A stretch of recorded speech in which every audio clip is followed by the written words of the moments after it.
قال الله تبارك وتعالى في القرآن العظيم والفرقان الحميد أعوذ بالله من الشيطان الرجيم بسم الله الرحمن الرحيم قل لا أسألكم عليه أجرا إلا المودة في القربى صدق الله مولانا العظيم صدقنا وبلغنا رسوله النبي الأمين ونحن على ذلك من الشاهدين والشاكرين والحمد لله رب العالمين وما بعد وقال تعالى في حبيبه الكريم إن الله وملائكته يصلون على النبي يا أيها الذين آمنوا صلوا عليه وسلموا تسليما اللهم صل وسلم على سيدنا محمد وعلى آل سيدنا محمد كما تحب وترضى بأن تصلي عليه الصلاة والسلام عليك يا رسول الله صلى الله تعالى عليه وسلم.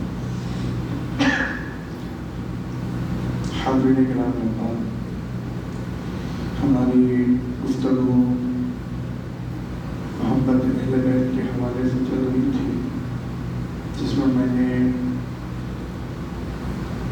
کچھ روشنی ڈالنے کی کل کوشش کی، اور وہ اس حوالے سے کہ آج کا جو پرفتن ماحول ہے، پرفتن دور ہے، اس میں اس کی اہمیت اس لیے بھی بڑھ جاتی ہے کہ یہ ایسے اعتراضات کیے جا رہے ہیں، ممبروں سے اعتراض ہو رہے کہ ہماری عقل کام نہیں کرتی، ہم یہ سوچ نہیں سکتے، تصور نہیں کر سکتے کہ ایسا کوئی اعتراض کیا جا سکتا تھا، اور ایسے لوگوں کی جانب سے ایسا اعتراض کیا جا سکتا تھا۔ چنانچہ اسی سلسلے میں نے کل حضرت مولا کائنات سے کم محبت رکھی جائے، کوئی زیادہ محبت رکھے تو کبھی نہ اس قسم کی باتیں کی جا رہی ہیں۔ میں ایک حدیث آپ کے سامنے پیش کرتا ہوں۔ پہلے تو میں نے کہا کہ بھئی اللہ کا حکم ہے، اور اللہ نے کوئی حد متعین نہیں کی کہ بھئی آپ اتنی محبت کریں یا اتنی نہ کریں یا اتنی کریں، یا آپ جو ہے ان کو ملحوظ رکھ کر محبت کریں۔ بھئی اگر ایسی ضرورت پیش ہوتی تو پھر کہا جاتا، اگر ایمان کی، یقین کی، دین کی خرابی کا سبب کوئی بات بن رہی ہو تو پھر نہ تو اللہ کی طرف سے خاموشی ہوتی ہے، نہ رسول اللہ خاموش ہوتے ہیں، نہ اصحاب رسول خاموش ہوتے ہیں، وہ فی الفور ان کی طرف سے اس کا رد عمل ہو جاتا ہے۔ اب اگر ایسا ہی مسئلہ ہوتا تو ایک حد اس کی متعین کر دیتے کہ نہیں بھئی آپ اتنی کرو اور ان معاملات کو آپ ملحوظ رکھو، تو بھئی آپ کی محبت صحیح ہو جائے گی۔ اگر آپ ان معاملات کو ملحوظ نہیں رکھیں گے تو آپ کی محبت میں خلل، بلکہ آپ کے دین میں اور آپ کے ایمان میں اور آپ کے یقین میں خلل پڑ جائے گا۔ صحابہ نے تو ایسا کچھ نہیں کہا، البتہ ام المؤمنین حضرت عائشہ صدیقہ رضی اللہ تعالیٰ عنہ علیہ السلام فرماتی ہیں، کسی نے آپ سے پوچھا کہ اللہ کے رسول صلی اللہ علیہ وسلم سب سے زیادہ کس سے محبت فرماتے تھے؟ اب دیکھیں یہ ایک نہج ہے ہمارے لیے، اور ہمارے لیے یہ بھی ہے کہ ایسے لوگوں سے ہم کو ہوشیار و خبردار ہونا چاہیے۔ یہ لوگ لبادہ الگ اوڑھ کر آئے ہیں، یہ لباس الگ پہن کر آئے ہیں، یہ لیکن ڈاکہ ڈالنے والے، ایمان پر ڈاکہ ڈالنے والے ہیں، یہ جو ہے ہمارے ایمان کی دولت کو لوٹنے والے لوگ ہیں۔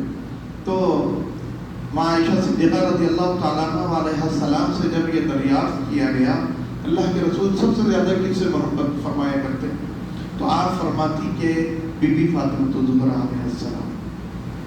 پھر دوبارہ سوال ہوا کہ کس سے زیادہ محبت فرماتے، تو آپ فرماتی کہ بی بی پاک فاطمہ الزہرا علیہ السلام، یعنی اپنی بیٹی فاطمہ سے سب سے زیادہ اللہ کے رسول محبت فرماتے۔ اور رسول کریم صلی اللہ علیہ وسلم کی محبت کا معاملہ بھی ویسا ہی تھا، تعظیم و تکریم بھی اللہ کے رسول صلی اللہ تعالیٰ علیہ وسلم کی بی بی پاک ویسے ہی فرمایا کرتی تھی۔ اور پھر وہ ذات کے جو اس قابل ہے کہ دنیا کے تمام جو اعزاز رکھنے والے ہیں، مقام و مرتبہ رکھنے والے لوگ ہیں، جن کے لیے کھڑے ہو جائے، اس ذات کا عالم یہ۔ آپ کو میں ایک واقعہ سناتا ہوں، محدث ذکر رحمۃ اللہ علیہ نے لکھا ہے کہ ایک جب شب معراج مصطفیٰ تشریف لے گئے تو وہاں ہوا یہ کہ آپ تشریف لے گئے ایک فرشتے کے سامنے سے، وہ فرشتہ جو ہے اللہ رب العزت نے ان کو ڈیوٹی لگائی ہوئی تھی، اور کئی ہزار فرشتوں کے وہ سربراہ وہ فرشتے ہیں، اور حالت یہ ہے کہ وہ اپنے کام میں مصروف ہیں، کس کام میں مصروف ہے؟ فرشتے کیا کرتے ہیں؟ یفعلون ما یؤمرون، فرشتوں کا معاملہ یہ ہے کہ جو کام اور جو ڈیوٹی ان کو اللہ نے دی ہے وہی کرتے رہتے ہیں۔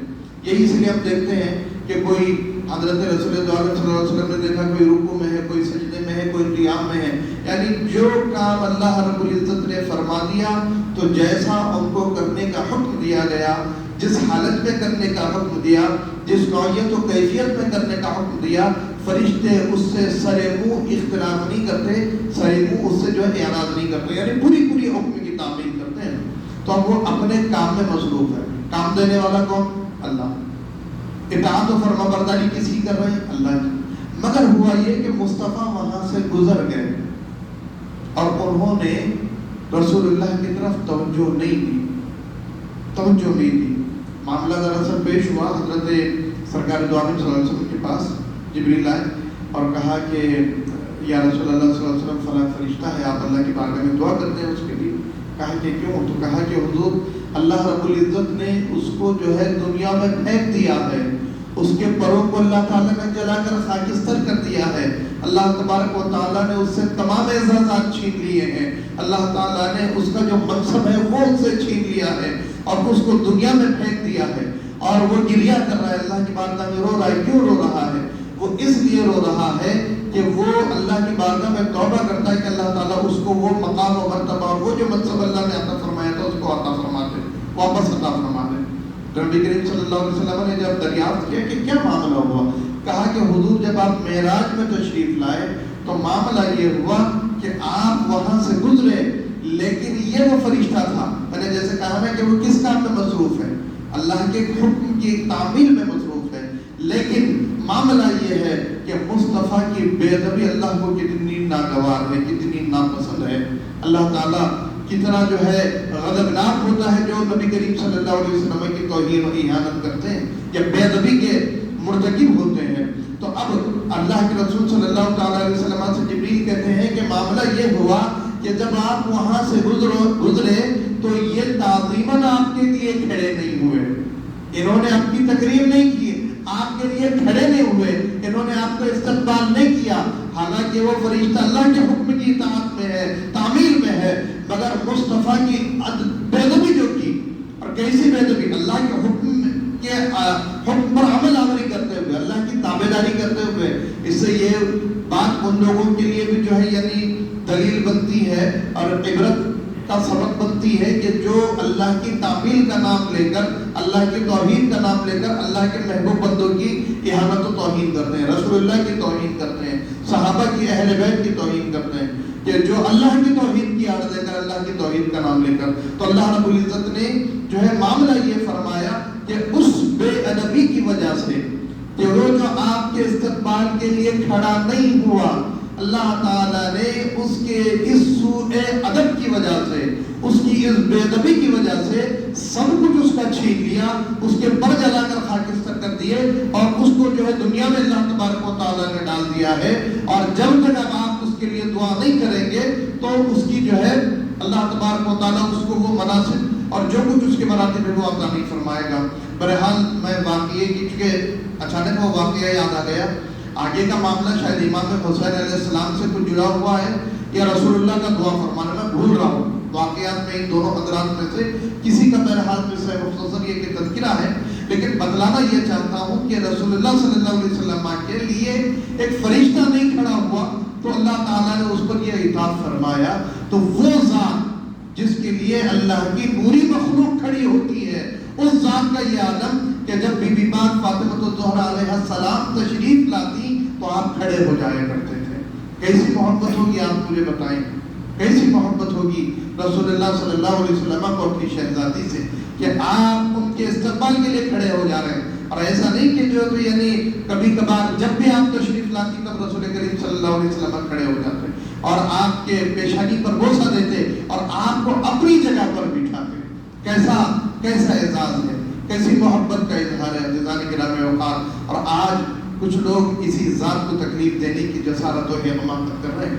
مصطفیٰ نے فرمایا کہ فاطمہ میرے جگر کا ٹکڑا، جس نے اس کو تکلیف دی اس نے مجھے تکلیف دی۔ عزیزان گرامی وقار، یہ معاملہ بڑے نازک ہیں۔ تو بہرحال میں عرض یہ کر رہا تھا کہ اس ذات کا معاملہ حضرت عائشہ صدیقہ رضی اللہ تعالیٰ علیہ السلام فرماتی ہیں کہ بی بی پاک سے سب سے زیادہ محبت فرمایا کرتے تھے مصطفیٰ کریم صلی اللہ علیہ وسلم. 2 بار فرمایا، پھر تیسری بار پوچھا کہ پھر کس سے رسول اللہ صلی اللہ علیہ وسلم سب سے زیادہ محبت فرمایا کرتے ہیں؟ تو آپ فرماتی ہیں کہ ان کے شوہر حضرت علی سے.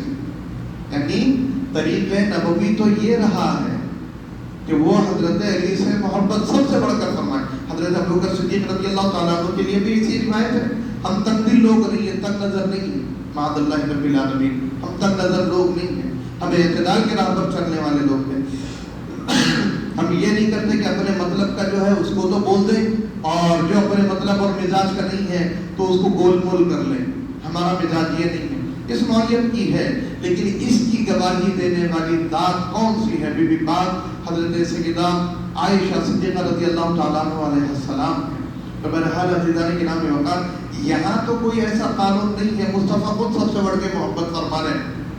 آپ دیکھیں ایسے کمزرف انسان کی کمزرفی کا آپ جو ہے مشاہدہ کریں کہ اللہ کے رسول خود سب سے بڑھ کر محبت فرما رہے ہیں، اور آج ایک پیدا ہوتا ہے وہ کہتا ہے کہ نہیں ان سے کم کرو اور ان سے بڑھ کر مت کرو. وغیرہ آپ جو ہے یعنی کیا پتہ نہیں ان کے کیا نظریات اور افکار ہیں. کیسی عجیب بات ہے. رسول اللہ کی زندگی سے تو یہ سبق مل رہا ہے کہ ٹوٹ کے چاہو، سب سے بڑھ کر بھی اگر چاہو تو تمہارے دین میں کوئی خلل نہیں پیدا ہوگا، بلکہ تم مصطفیٰ کی سنت پر عمل کرنے والے بن جاؤ گے. اور جو مصطفیٰ کی سنت پر عمل کر رہا ہو تو معاذ اللہ کیا وہ دین میں رخنہ ڈالے گا ایسا شخص؟ کیا وہ ایمان میں اس کے فساد پیدا ہوگا ایسے شخص کے؟ ہرگز نہیں. بلکہ بات در اصل یہ ہے کہ ایسے لوگ اہل بیت کی محبت کی آڑ لے کر یا محبت اہل بیت کا نام لے کر اہل بیت سے لوگوں کو برگشتہ کر رہے ہیں، اہل بیت سے لوگوں کو دور کر رہے ہیں. آپ کو حیرت ہوگی، ایک شخص ہے وہ یہ کہتا ہے کہ وہ قرآن میں حسین کا ہے. آپ دیکھیں آپ یعنی یہ باتیں مجبور ہو کر ان کا جواب دینا پڑ رہا ہے. ان کے فضائل و کمالات ہی اتنے زیادہ ہے کہ اگر وہی بیان کیا جائے تو محرم کیا پورا سال کم پڑ جائے.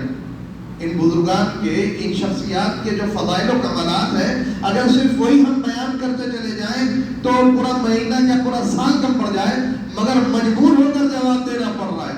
اور یہ باتیں کہنے والے لوگ، اس قسم کی باتیں کرنے والے لوگ کوئی باہر کے نہیں ہیں، ہمارے اور آپ کے درمیان کے لوگ، جبے قبے دستار والے لوگ ہیں. اور لوگ ان کی جو ہے اچھا کمال یہ ہے کہ اب اس قسم کی جب باتیں کہی جا رہی ہیں، ہونا یہ چاہیے کہ اس کا رد کیا جائے، اس پر تنقید کی جائے، اس کے خلاف گفتگو کی جائے، حق کو واضح کیا جائے، ان کے باطلانہ افکار کو رد کیا جائے، ان کے باطلانہ افکار سے اپنی امت کو، امت محمدیہ کو بچایا جائے. تو ہونا ہی ہو یہ رہا ہے، جیسے میں نے کہا نا، سلسلہ پرستی ہمارے سلسلے کے ہیں، ہمارے حلقے کے ہیں، ہماری مجلس کے ہیں، ہمارے جو ہے دوست احباب ہیں.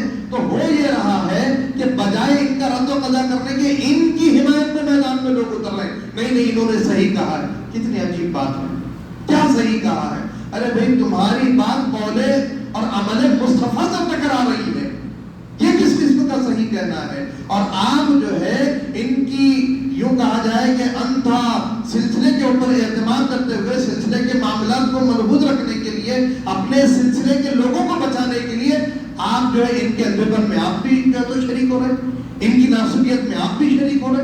نتیجہ کیا ہوگا؟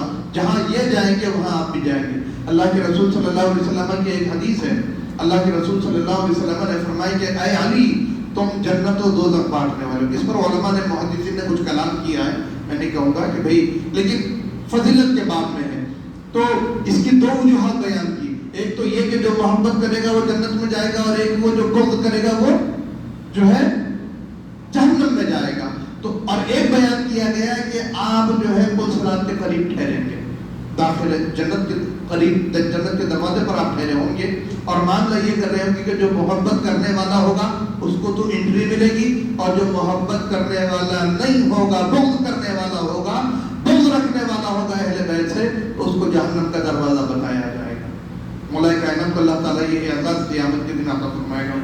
بہرحال بات یہی ہے کہ آج ہم کو مجبور ہو کر یہ گفتگو کرنا پڑ رہی ہے. پھر یہ ہے کیا امام علی مقام امام حسین علیہ السلام کا تذکرہ قرآن میں نہیں؟ آپ بتائیں کون سے صحابی کا نام قرآن میں؟ اور مجھے پھر اس قسم کی جب باتیں کی جائے تو فوراً حکم لگا دیا جاتا ہے کہ نہیں آپ تو رافضی ہیں اور آپ تو شیعہ ہیں کہ آپ اس قسم کی گفتگو گفتگو کر رہے ہیں.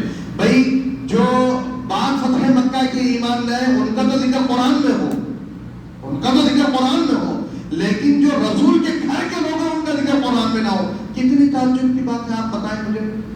ایسا ہو سکتا ہے کہ وہ رب ذوالجلال جو مصطفیٰ کی آنکھوں کا ذکر قرآن میں کرے, لبوں کا ذکر قرآن میں کرے, زلفوں کا ذکر قرآن میں کرے, جس گھر میں رہتے ہیں, جس شہر میں رہتے ہیں, اس شہر کا ذکر قرآن میں کرے, آپ کے ساتھ جو صحابہ آپ کے سنگت میں رہنے والے لوگ ہیں ان کا ذکر تو قرآن میں کرے, اور آپ کے اہل بیت کا ذکر قرآن میں نہ کرے. کیسی تعجب کی بات ہے, کیسی تعجب کی بات ہے. ایسا ہو سکتا ہے عزیزان کرام اوقات. لیکن دیکھیں اس قسم کی بھی باتیں ہو رہی ہیں, مجبور ہو کے ان کو پھر یہ باتیں کرنا پڑتی ہیں, مجبور ہو کر یہ باتیں عرض کرنا پڑ رہی ہیں, سامنے رکھنا پڑ رہی ہے کہ اختلافی امور کو خود ہی پیدا کیا ہوتا ہے. کبھی کبھی جو ہے نا تو یوں بھی کیا جاتا ہے کہ اکسایا جاتا ہے تاکہ حکم لگایا جائے. بھائی ظاہر سی بات ہے, ان کو معلوم ہے کہ اہل بیت سے محبت رکھنے والے لوگ بھی ہیں, تو کیوں نہ ان کو اکسایا جائے تاکہ ان کو خارج کرنے کا راستہ ہموار ہو سکے, تاکہ ان کو سنیت سے ہٹا کر شیعت اور رافضیت ثابت کرنے کے لیے راستہ ہموار ہو سکے. اس لیے اس قسم کی باتیں کی جاتی. اور پھر بیچارے جو کرم فرما بجائے اس کے کہ ان کو روکتے, آپ بتائیں سابقین میں کبھی کے بزرگوں کا ایسا مزاج نہیں رہا, اولیاء اللہ کا ایسا مزاج نہیں رہا, بلکہ وہ تو ان ایام میں اہتمام کرتے تھے, فضائل و کمالات بیان کیا کرتے تھے, فضائل و کمالات بیان کیا کرتے تھے. ایسے اس قسم کے اعتراضات آپ کو نہیں ملیں گے, لیکن یہ اعتراض آج کے زمانے میں پیدا ہو رہے ہیں, پیدا کیے جا رہے ہیں. کچھ لوگ یہ کہتے ہیں کہ بھئی امام علی مقام کو کیا ضرورت تھی آنے کی. ارے بھئی اگر وہی نہیں آتے تو دین کا بقا, اس کا تحفظ کیسے ممکن ہوتا. دیگر صحابہ بھی موجود تھے. ارے بھئی علم بردار تو حضرت امام حسین ہی ہیں, نبی کریم صلی اللہ علیہ وسلم کے گھر کے فرد ہے, آغوش مصطفیٰ کی تربیت یافتہ ہے, مصطفیٰ کے آغوش کے پالے ہیں. اللہ کے رسول صلی اللہ علیہ وسلم نے آپ کو سردار جنت فرمایا. آپ نہیں آتے تو کون آتا, کس کا حق تھا کہ جو علم حق بلند کر کے جو ہے میدان میں تشریف لائے اور حق کے علم کو ایسا بلند کرے, ایسا بلند کرے کہ قیامت تک کے لیے وہ علم جو ہے تو لہراتا رہے. آپ ہی کی وجہ سے اور آپ ہی کے خون پاک کی برکت ہے. اگر آپ میدان میں نہیں آتے تو دین اسلام رہ جاتا. تو قصہ مختصر یہ ہے کہ اس ذات کے حوالے سے بول رہے ہیں ان کا ذکر قرآن میں نہیں. ارے بھئی آپ ذکر سب کا ذکر قرآن سے ثابت کریں اور اہل بیت کے ذکر ہی کو قرآن سے خارج کر دیں تو کتنی افسوس کی بات ہے. اور کیسی آپ کی محبت ہے رسول اللہ صلی اللہ علیہ وسلم سے, اور کیسا آپ کا تعلق ہے رسول اللہ صلی اللہ علیہ وسلم سے کہ جن کو اللہ کے رسول سب سے زیادہ عزیز رکھتے ہیں, آپ ان کے بارے میں پوچھ رہے ہیں کہ ان کا ذکر قرآن میں نہیں ہے. انما یرید اللہ لیذھب عنکم الرجس اہل البیت ویطہرکم تطہیرا, کہ اللہ تعالیٰ چاہتا ہے کہ تم سے جو ہے رجس و ناپاکی کو دور کر دے. کیوں؟ اس لیے کہ تم گھر والے ہو.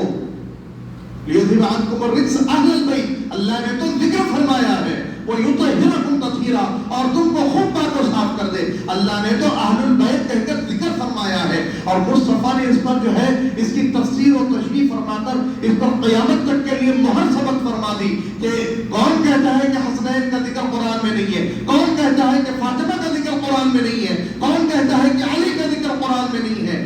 اہل بیت اطہار علیہ السلام یہ سمجھ لیں. اس پر بھی جو لوگوں کے ذہنوں میں جو ہے وسوسے اور شکوک و شبہات ڈال کر لوگوں کو اہل بیت سے دور کرنے کی کوشش کی جا رہی ہے. بھئی امہات المؤمنات رضوان اللہ تعالیٰ علیہن اجمعین و علیہن السلام, یہ بھی اہل بیت میں شامل ہیں. ٹھیک ہے, اس سے انکار نہیں کرتے اہل سنت.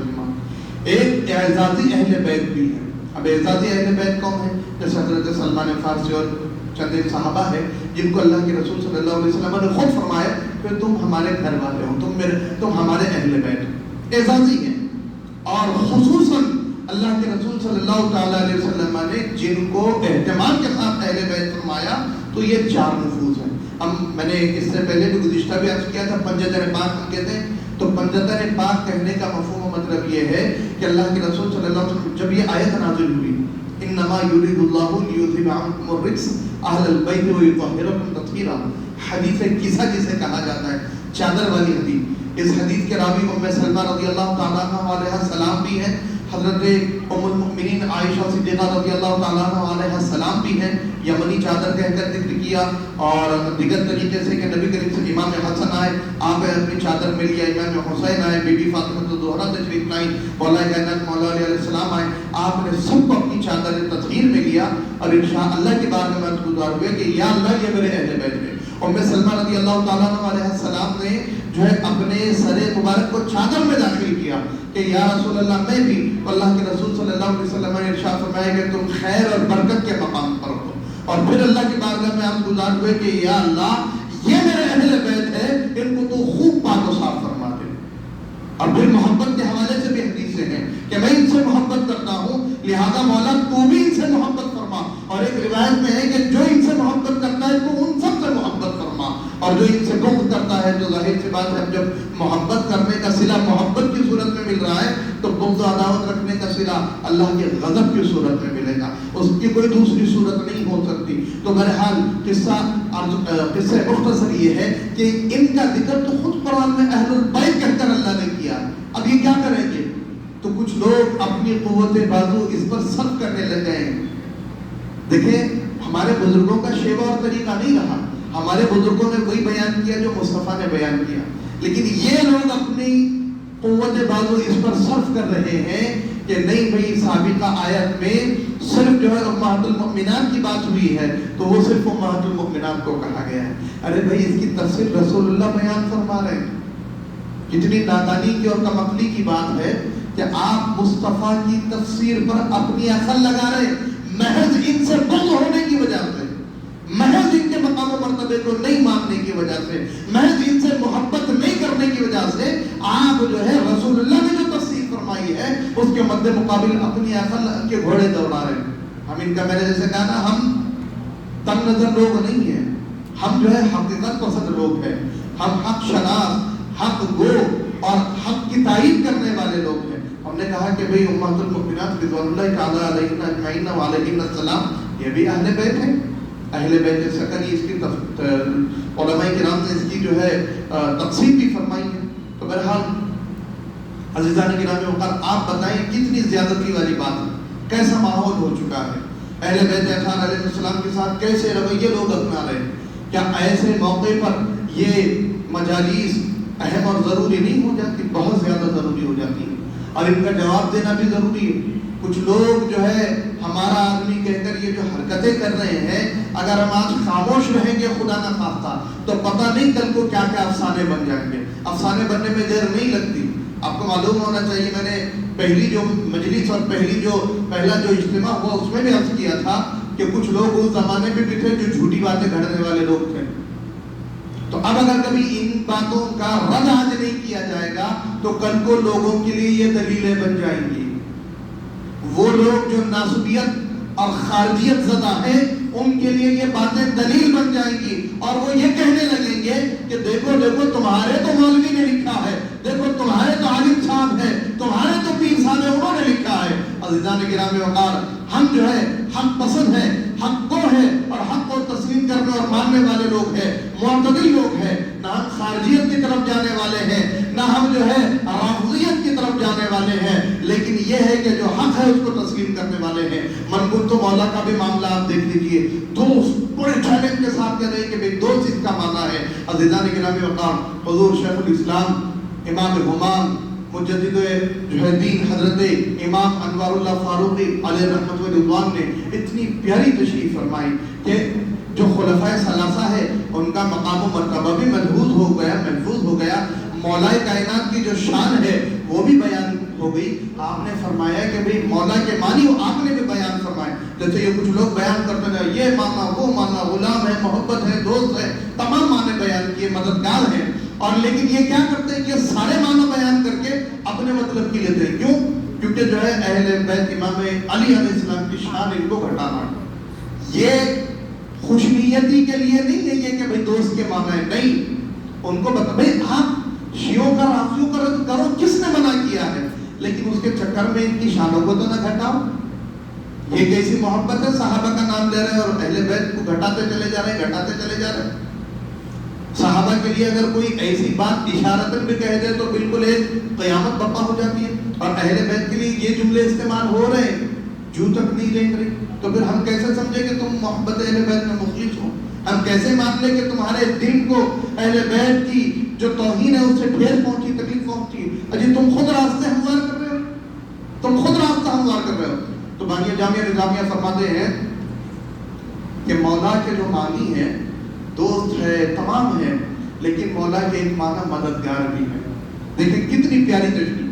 یہ ہوتا ہے مسئلے کا حل، یہ ہوتی ہے خوش نیتی، یہ ہوتی ہے صحابہ سے بھی محبت، یہ ہوتی ہے اہل بیت سے بھی محبت. بات تو کر رہے ہیں لیکن اہل بیت کا جو مقام و مرتبہ ہے وہ بھی ملحوظ ہے. صحابہ کرام خلفائے صلاح کا جو مقام و مرتبہ ہے وہ بھی ملحوظ ہے. ان کی بھی شان نہیں گھٹا رہے، ان کی بھی شان کو نقصان نہیں پہنچنے دے رہے. یہ جو ہے مخلص لوگوں کا طریقہ ہوتا ہے، یہ مخلص لوگوں کا مزاج ہوتا ہے. آپ نے کہا کہ مددگار اس کے معنی ہے. کیوں؟ کیونکہ رسول اللہ صلی اللہ علیہ وسلم جیسے امت کے مددگار ہیں، کیا فرما رہے؟ ویسے ہی علی بھی امت کے مددگار ہیں. پھر آپ کہتے ہیں کہ علی تو امام الاولیاء ہے، ولیوں کے بھی آپ امام ہیں، ولیوں کے بھی آپ امام ہیں، اور امام الاولیاء ہے تو آپ اولیاء کے بھی مددگار ہیں. یعنی قیامت تک کے لیے آپ بتانا چاہ رہے ہیں کہ علی جو ہے صرف اس وقت تک کے لیے نہیں بلکہ قیامت تک کے لیے مومنوں اور مسلمانوں کے مددگار ہے. اور یہ حدیث، یہ بات انہوں نے جو ارشاد فرمائی ہے ایک حدیث کے مطابق ہے. اللہ کے رسول نے فرمایا کہ میرے بعد علی قیامت تک کے لیے مومنوں کا ولی ہے، یعنی مددگار ہے. تو آپ فرماتے ہیں کہ اس کا معنی مددگار ہے. اور پھر آپ دلیل لاتے ہیں اور کہا کہ مددگار ہونے سے خدا نہ خواستہ کسی کے مرتبے میں فرق نہیں آئے گا. یعنی حضرت ابو بکر خلیفہ اول ہیں، خلیفہ اول ہی رہیں گے. حضرت عمر خلیفہ ثانی ہیں، خلیفہ ثانی ہی رہیں گے. حضرت عثمان خلیفہ ثالث ہیں، ترتیبی فضیلت ہے وہ برقرار رہے گی. لیکن اس سے جو ہے خدا نہ خواستہ ان کی فضیلت میں کوئی فرق نہیں آئے گا. اور مولا کے معنی کی جو افادیت اور اہمیت ہے وہ بھی برقرار رہے گی اور مرتبہ بھی برقرار رہے گا. یعنی ان کی افضلیت بھی برقرار. مولا کے معنی کی وجہ سے جو آپ کو مقام و مرتبہ اللہ کے رسول دینا چاہ رہے ہیں وہ مقام و مرتبہ بھی اپنی جگہ برقرار. چنانچہ اس لیے مولا کائنات مولا علی علیہ السلام سے آپ روایت نقل کرتے ہیں، فرمایا کہ کسی سے مولا کائنات مولا علیہ السلام آپ فرماتے ہیں کہ ولی کا معنی مددگار ہے. اور مولا کائنات حضرت ابوبکر صدیق رضی اللہ تعالیٰ عنہ کے بھی خلافت کے معاملات میں مددگار رہے، حضرت عمر کے بھی رہے، حضرت عثمان کے بھی رہے. پھر آپ فرماتے ہیں کہ آپ جو ہے پھر کل امت کے جو ہے مددگار رہے ہیں معاملات میں. پھر جو ہے تو آپ نے ارشاد فرمایا کہ یہی معاملہ ہوا کہ کسی نے امام علی علیہ السلام سے پوچھا کہ اے علی کیا بات ہے، کیا معاملہ ہے؟ یہ جو خلفائے ثلاثہ گزرے ہیں، 3 خلفاء گزرے ہیں، ہم یہ دیکھتے ہیں کہ ان کے مملکت انتظام میں، یعنی ان کی جو خلافت ہے اس میں جو ہے انتظامی امور بڑے اچھے ہیں، بڑے عمدہ ہے، بڑے بہترین ہے، کوئی خرابی اس میں نظر نہیں آتی، نظم و نسق بڑا اچھا ہے. تو امام علی علیہ السلام نے ارشاد فرمایا کہ اور آپ کے دور خلافت میں ہم وہ نظم و ضبط نہیں دیکھتے، وہ جو ہے تو معاملات نہیں دیکھتے. تو آپ نے ارشاد فرمایا دراصل بات یہ ہے کہ ان کا ولی، ان کا وزیر میں تھا، ان کا معاون و مددگار میں تھا، اور میرے معاون و مددگار تم ہو.